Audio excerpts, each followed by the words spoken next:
আজকে বানাবো চন্দ্রকলা মিষ্টি। সামনেই তো আসছে দীপাবলি, ভাইফোঁটা। আর এই চন্দ্রকলা মিষ্টি কিন্তু ভাইফোঁটায় থাকবে না, সেটা কিন্তু হতেই পারে না। এই চন্দ্রকলা মিষ্টিগুলো বন্ধুরা বাড়িতে খুব সহজে কিন্তু বানিয়ে নেওয়া যায়। তবে এই চন্দ্রকলার মিষ্টির ভেতরে যে স্টাফিংটা অনেকেই অনেক রকমের বানিয়ে থাকেন। তবে চলুন আমি কিভাবে বানাই সেটাই দেখে নেওয়া যাক। চেষ্টা করেছি খুব সহজভাবেই বানিয়ে দেখানো, যাতে আপনারাও খুব সহজেই বাড়িতে বানাতে পারেন। প্রথমে আমি ডোটাকে তৈরি করে নিচ্ছি। একটা মেজারমেন্ট কাপ মেপে 2 কাপ ময়দা নিয়েছি। আপনারা যে কোনো ঘরে থাকা বাটির একটা মাপ করে নেবেন। নিয়ে নিলাম সামান্য পরিমাণে লবণ, 4 চামচ মতন ঘি আমি গলিয়ে এখানে নিয়ে নিলাম। এবার খুব ভালো করে সমস্ত কিছু মিশিয়ে নিতে হবে।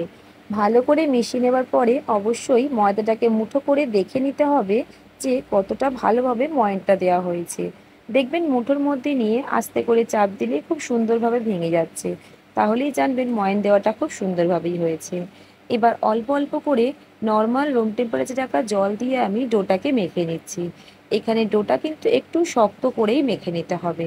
ডোটাকে মেখে কিছুক্ষণের জন্য ঢেকে রেখে দিলাম। ততক্ষণে চলুন বাকি কাজগুলো সেরে নিই। একটি ফ্রাই প্যান গ্যাসের ওভেনে বসিয়ে নিয়েছি। 2 চামচ ঘি দিয়ে দিলাম। ঘিটা হালকাভাবে গরম হয়ে আসলে দিয়ে দিচ্ছি 3 চামচ মতন সুজি। সুজিটাকে হালকা করে নাড়াচাড়া করে একটু ভেজে নিতে হবে। খুব লালচে করে ভাজবো না, সুজিটার কাঁচা গন্ধটা যাওয়া পর্যন্ত নাড়াচাড়া করে ভেজে নিয়েছি। নিয়ে নিলাম এখানে হাফ কাপ পরিমাণের দুধ। অল্প পরিমাণেই দুধ দিতে হবে, খুব বেশি দুধ দেওয়া যাবে না। একটু নাড়াচাড়া করে নিয়ে দিচ্ছি এখানে ছোট বাটির 1 বাটি খোয়া। আপনারা চাইলে কিন্তু এখানে সন্দেশও দিতে পারেন। দিয়ে দিলাম সামান্য একটুখানি এলাচের গুঁড়ো, 2-3 চামচ পরিমাণে চিনি। চিনির স্বাদটা আপনারা কম বেশি করতে পারেন। এবার নাড়াচাড়া করে একটু শুকনো শুকনো করে নিতে হবে। দেখুন বেশ অনেকটাই শুকিয়ে এসছে, এর থেকে বেশি আর শুকনো করব না। ঠান্ডা হওয়ার পর কিন্তু এটা অনেকটাই ঝুরঝুরে হয়ে আসবে। এবার একটা চিনির শিরা তৈরি করে নিচ্ছি। মেজারমেন্ট কাপ মেপে নিয়ে নিচ্ছি 1 কাপ পরিমাণে চিনি। আর ওই কাপেরই হাফ কাপ নিচ্ছি জল। আপনারা যে কোনো ঘরে থাকার একটা পাত্রে মাপ করে নেবেন। চিনির শিরাটা আমি এখানে কম করেই বানাচ্ছি, যতটা প্রয়োজন ততটাই বানাবো। যদি আপনারা বেশি করে চন্দ্রকলা মিষ্টি বানাতে চান সেক্ষেত্রে চিনির শিরাটা বাড়িয়ে নেবেন। শিরাটা কিন্তু বানাতে খুব বেশিক্ষণ সময় লাগবে না। এখানে 1 তার বা 2 তারের শিরা হবে না, একটা চিটচিটা শিরা তৈরি করে নিতে হবে।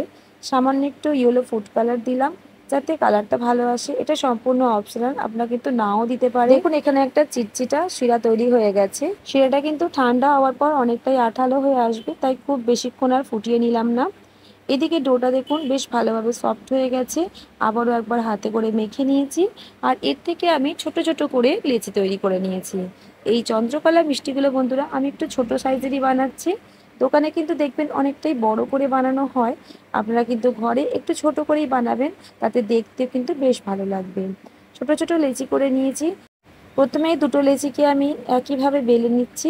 খুব বেশি মোটাও রাখছি না, আবার খুব পাতলা করেও বেলছি না। এবার আগে থেকে তৈরি করে রাখা পুর দিয়ে দিলাম। পুরটা কিন্তু দেখতেই পাচ্ছেন অনেকটাই ঝরঝরে হয়ে গেছে।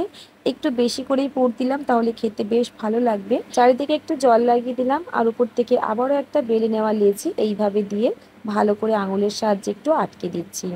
এবার 2 হাতের উপরে নিয়ে উপরের দিকটা আবার একটু জল লাগিয়ে দিলাম। আর ঠিক এইভাবে হাতে করে করে একটু ডিজাইনটা তৈরি করে নিতে হবে। বানানো কিন্তু খুবই সহজ। প্রথমে হয়তো একটাতে একটু অসুবিধা হতে পারে, তারপর কিন্তু বানাতে বানাতে অনেকটাই বেশ দেখবেন সুবিধে হয়ে গেছে।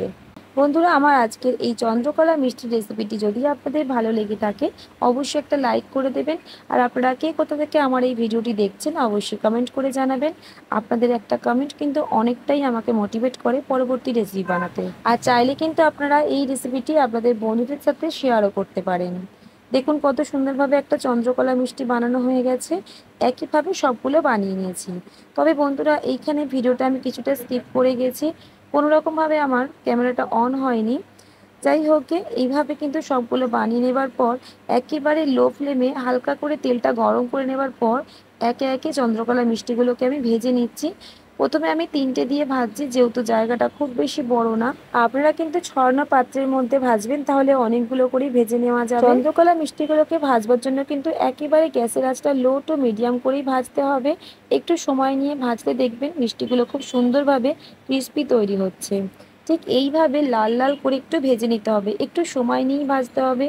এদিকে চিনির শিরাটা কিন্তু হালকা গরম আছে। আর চন্দ্রকলা মিষ্টিটা একেবারে গরম গরম তেল থেকে তুলেই কিন্তু আমি চিনির শিরার মধ্যে দিয়ে দিচ্ছি। একটু নাড়াচাড়া করে মিশিয়ে নিতে হবে। তবে সেটার মধ্যে কিন্তু ডুবিয়ে বেশিক্ষণ রাখা যাবে না। একটু নাড়াচাড়া করে চারিদিকটা মিশিয়ে নিয়ে তুলে নিতে হবে। সামনেই তো আসছে দীপাবলি, ভাইফোঁটা। আপনারা অবশ্যই কিন্তু এই দীপাবলিতে কিংবা ভাইফোঁটাতে অবশ্যই এই মিষ্টিটা একবার বাড়িতে বানিয়ে দেখতে পারেন। খেতে কিন্তু ভীষণই ভালো হয় আর বানানো খুবই সহজ। সবগুলোকে একইভাবে ভেজে নিয়েছি। একটু ঠান্ডা হয়ে যাবে, তারপর দেখবেন এই চন্দ্রকলা মিষ্টিগুলো খুবই মুচমুচে হয়ে আসবে। একটু ওপর থেকে বাদামের কুচি আর সিলভার পেপার দিয়ে সাজিয়ে নিয়েছি।